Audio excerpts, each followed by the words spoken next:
My u tématu ale ještě zůstaneme, a to s mým dalším hostem, a tím je Magda Vašárejová, opoziční poslankyně Národní rady Slovenska. Dobrý večer. Dobrý večer. Jestli dovolíte, já bych vás rád ocitoval. Vy jste nedávno byla v Praze v knihovně Václava Havla a prohlásila jste, kdyby u italských břehů přistálo 600 psů, lidé by je okamžitě chtěli zachránit. Uprchlíci je tolik nezajímají. O čem to podle vás svědčí?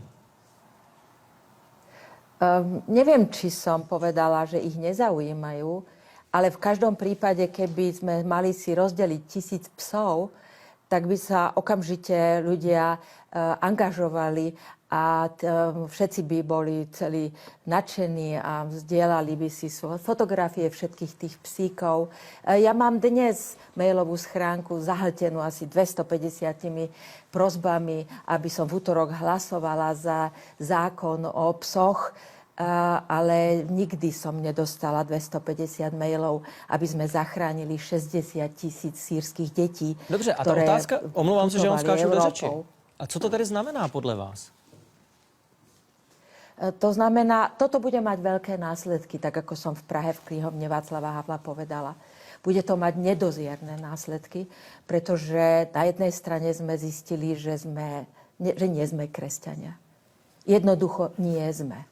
Kresťanstvo berieme len ako folklór a chodíme si do kostola na ospravedlnenie našich hriechov. To je všetko, čo robíme. Toto je zrkadlo, ktoré nám nastavilo a ja si robím veľké starosti, že jednoducho tie deti sa na nás dívajú a vedia, že všetky tie rečičky o tom, že máme milovať blížneho ako seba samého a že máme byť pohostinní, lebo taká je tá rétorika o nás ako národoch, že sme veľmi pohostinní, že to všetko neplatí. Že platí len jediné. A to je chrániť si len svoju kožu a vykašľať sa na ostatných. To bude mať ťažké následky. Tak ako islamizácia,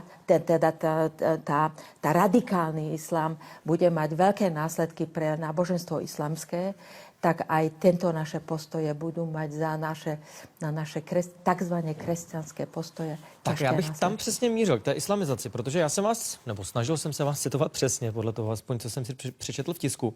A vy jste tam k té větě, kterou já jsem řekl, dodal ještě následující. Spronevěřili jsme se křesťanským hodnotám. Konec konců to, co teď říkáte. Na druhou stranu, nesouhlasíte s tím, že boj proti islamizaci může v zásadě být jaksi obrana našich evropských křesťanských kulturních hodnot? No, ide o to, že čo považujeme za svoje hodnoty. Ja si myslím, že sme prestrašení z jednej veci my tu v strednej Európe. My sme si absolútne vedomí toho, že sme za akúkoľvek funkciu sa ochotní vzdať čohokoľvek a nie len našej viery. Nakoniec sme to za posledných 100 rokov urobili niekoľkokrát. My vieme veľmi dobre, že sme ochotní kolaborovať za čokoľvek, za akúkoľvek istôtku malú, že sa vzdáme čohokoľvek. A budeme síce na jednej strane hajlovať s katolíckou cirkvou pre fašistický režim, ale na druhej strane hneď v zápätí niekoľko rokov potom budeme zatvárať kláštory a zohyzďovať mníšky a jednoducho hovoriť o tom, že to je tmárstvo a tak ďalej. Musíme si byť vedomí, že tohto sme my v strednej Európe schopní. Na druhou stranu dějiny střední Evropy jsou poměrně složité. Dá se to takhle, promiňte, ale zjednodušit? No, zjednodušiť. Stredná Európa je nebezpečná časť Európy. My stále si myslíme, že my sme stále len obeťou všetkého. Obeťou, teraz sme vlastne rozhodnutia Bruselu, rozhodnutia Spojených štátov. Pán minister vykladal, ako sa majú tie Spojené štáty hneď dohovoriť s Ruskom, aby bolo to spoločné a tak ďalej a tak ďalej. Ale ako k tomu prispejeme my? My prispejeme k tomu tým, že si urobíme tému z kvót. To je len téma.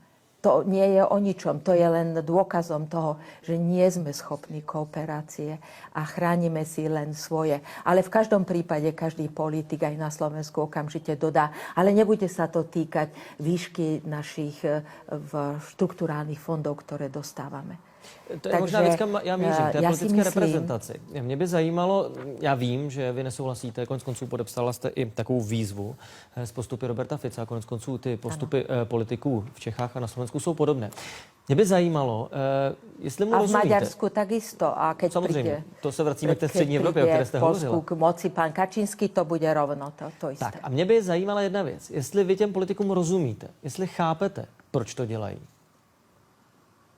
No, samozrejme. Veď tu na Slovensku sú voľby v marci, v Poľsku sú voľby o 2 týždne a prestrašené tetky a ujkovia pôjdu voliť. Pôjdu voliť tí, ktorým hovoria, nikoho sem nepustíme, nebojte sa, nikoho sem nepustíme, budete tu bezpeční a všetko bude tak, ako to vždy bolo. No to je jasné. Predsa ano, já vás doplním čísly. 70% Slováků v průzkumu řeklo, že migranty nechce. To je poměrně nedávný průzkum. Nebo dovedete si představit situaci, že by politici šli proti většině svého vlastního národa? No mali by ísť.